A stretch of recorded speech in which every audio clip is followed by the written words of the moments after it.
పెళ్ళైనా పండగైనా వేడుక ఏదైనా పట్టుచీరల ప్రత్యేక వేదిక వారాహి సిల్క్స్.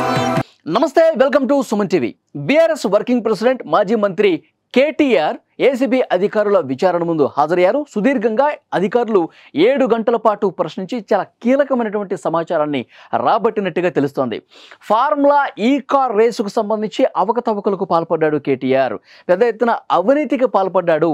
అసలు ఎలాంటి ట్రాక్ రికార్డు లేనటువంటి ఒక కంపెనీకి, ఎఫ్ఈఓ అనే కంపెనీకి ఏ విధంగా ఒప్పందాలు చేసుకుని కనీసం క్యాబినెట్ అనుమతి లేకుండా ముందస్తుగానే డబ్బులు చెల్లించాడు, దీని వెనకాల ఏం కుట్ర జరిగింది, ఎలాంటి అవినీతి జరిగిందో చాలా క్లియర్ కట్ ఆధారాలతో ప్రశ్నించారు కేటీఆర్ని. కేటీఆర్ నీళ్లు నమిలినట్టుగా తెలుస్తోంది. ఏసీబీ అధికారులు సంపాదించిన ఆధారాలు ముందు పెట్టి ప్రశ్నిస్తే కొన్ని సమాధానాలు చెప్పలేక మౌనం దాల్చినట్టుగా తెలుస్తోంది. కేటీఆర్ని ప్రధానంగా అడిగినటువంటి ప్రశ్నల్లో అసలు మీరు నిక్కచ్చిగా నిజాయితీగా ఇవన్నీ చేసుంటే గనక, ఈ కార్యక్రమం మీరు చేయదలుచుకుంటే కనుక ఎందుకు నిబంధనల్ని అతిక్రమించాల్సినటువంటి పరిస్థితుంది, రూల్స్ని ఎందుకని వయలేట్ చేయాల్సినటువంటి పరిస్థితుంది, క్యాబినెట్ అనుమతి ఎందుకు తీసుకోలేదు, మీరు కొన్ని కోట్ల రూపాయలు ఆ కంపెనీకి ఇచ్చేటప్పుడు కనీసం ఎందుకు మీరు నిబంధనలు పాటించలేదు, ఏం జరిగింది, ఎందుకు ఆ విధంగా చేయాల్సి వచ్చింది, అసలు ఎలాంటి ట్రాక్ రికార్డ్ లేదు, ఈ ఒప్పందం జరగడానికి కొన్ని నెలల ముందు ఏర్పడినటువంటి కంపెనీకి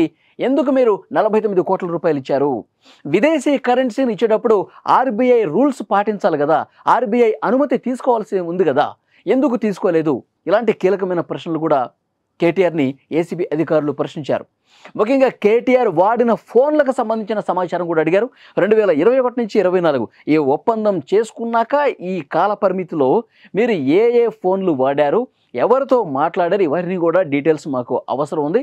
సో డెఫినెట్గా ఆ ఫోన్లు మాకు అప్పగించండి అని చెప్పి కేటీఆర్ని అడిగారు. కేటీఆర్ తెలుసు కేటీఆర్కి, ఎందుకంటే ఏసీబీ అధికారులు తన ఫోన్లు అడుగుతారు, ఫోన్లో ఉన్నటువంటి సమాచారం సేకరించడానికి డెఫినెట్గా అడుగుతారు. కాబట్టే ముందు తెలుసు కాబట్టే కేటీఆర్ ఫోన్లని తన వెంట తీసుకుని వెళ్ళలేదు. మీకు గుర్తుండే ఉంటుంది, ఈడీ అధికారులు కవితని అరెస్ట్ చేసి తీసుకున్నప్పుడు కూడా ఫోన్లు చాలా కీలక పాత్ర పోషించాయి. మీరు మద్యం స్కామ్కు సంబంధించి మీ మీద ఆరోపణలు ఉన్నాయి కాబట్టి మీ ఫోన్స్ని మేము తరువుగా చెక్ చేయాల్సినటువంటి అవసరం ఉంది, ఈ పాలసీ రూపకల్పనలో మీ పాత్రను తేల్చాల్సి ఉందని చెప్పి ఈడీ అధికారులు, సిబిఐ అధికారులు ఫోన్లని తీసుకున్నారు, రికవరీ చేశారు. ఎన్ని ఫోన్లు అయితే వాడారో ఆ ఫోన్ల డేటాను కూడా మళ్ళీ డిలీట్ చేసినటువంటి డేటాను కూడా రిట్రీవ్ చేసినటువంటి పరిస్థితి ఉంది. డిలీట్ చేసిన కూడా మళ్ళీ వాటిని టెక్నికల్ సిబ్బందితో తిరగదోడినటువంటి పరిస్థితి. కాబట్టే కవిత గారికి సంబంధించి పూర్తి ఆధారాలు లిక్కర్ స్కామ్కి సంబంధించి దొరికినాయి కాబట్టి కవిత అన్ని నెలల పాటు జైల్లో మగ్గినటువంటి పరిస్థితి. ఇప్పుడు కేటీఆర్ కూడా పరిస్థితి అదే. కేటీఆర్ 18వ తారీఖు లోపు మీరు ఫోన్లు మాకు అప్పగించాల్సిందే అని చెప్పి ఏసీబీ అధికారులు చాలా క్లియర్ కట్ ఇన్స్ట్రక్షన్స్ పాస్ చేశారు. సో 18వ తారీఖు లోపే కేటీఆర్ ఆ ఫోన్లు కూడా ఏసీబీ అధికారులకు ఇచ్చేస్తారు. మరిన్ని ఆధారాలు, టెక్నికల్ ఎవిడెన్స్లు చాలా ముఖ్యం.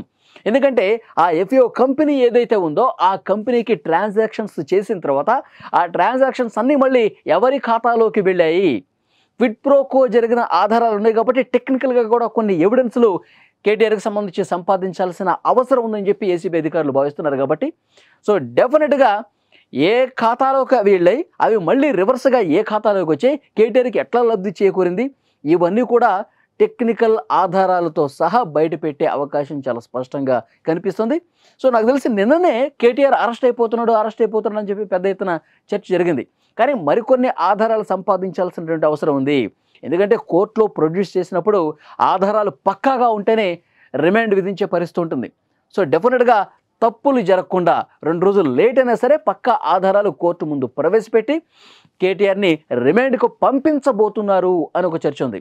కేటీఆర్ నిన్ననే మీడియా ముందుకు వచ్చి కూడా ఏసీబీ అధికారుల విచారణకు హాజరయ్యే ముందు కూడా చాలా స్పష్టంగా చెప్తా ఉన్నారు, ఈ ప్రభుత్వం అరెస్ట్ చేయాలని చూస్తోంది, కమిషన్ల పేరుతో విచారణ చేస్తున్నారు, ఏసీబీ పేరుతో విచారణ పంపిస్తున్నారు, ఏమీ లేకపోయినా ఏదో ఉన్నట్టు చూపించి అరెస్ట్ చేసే ప్రయత్నం ఈ ప్రభుత్వం చేస్తోంది, సంక్షేమ పథకాలను ప్రజలు ప్రశ్నిస్తున్నారు కాబట్టి దాన్ని డైవర్ట్ చేయడం కోసం ఈ అరెస్టులన్నీ జరుగుతున్నాయని చెప్పి కేటీఆర్ మాట్లాడిన పరిస్థితుంది. కేటీఆర్కి ఆల్రెడీ తెలుసు ఏసీబీ అధికారులు నన్ను మళ్ళీ ప్రశ్నిస్తారు, నన్ను అరెస్ట్ చేసేస్తారు, నేను జైలుకి వెళ్తున్నాను, కాబట్టి ముందే ప్రజల్ని మెంటల్గా ఫిక్స్ చేయాలి, మెంటల్గా ప్రజలకి ఆల్రెడీ ఒక సెట్ చేసేయాలన్నమాట.